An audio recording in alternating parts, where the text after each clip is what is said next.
పేరుతో కాంగ్రెస్ ప్రభుత్వం హై డ్రామాలాడుతోందని కేంద్ర హోంశాఖ సహాయ మంత్రి బండి సంజయ్ మండిపడ్డారు. గత కొద్ది రోజులుగా హైడ్రా వ్యవహరిస్తున్న తీరును చూస్తుంటే విశ్వాసం పోతుందన్నారు. సామాన్యులని కూడా ఇబ్బంది పెడుతున్నారని ఆగ్రహం వ్యక్తం చేశారు.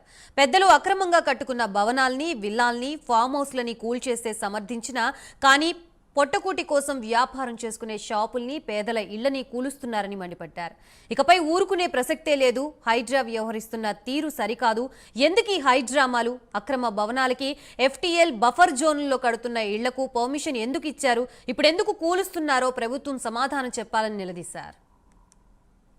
హైడ్రా మీద మంచి విశ్వాసం పోతుంది అలా ప్రభుత్వం వ్యవహరించడం వల్ల.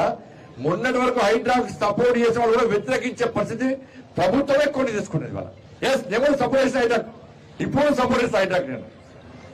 కానీ పెద్దోళ్ళు కొట్టు కిరాయికున్న పేదలను కొడితే వాడు చూడాలి.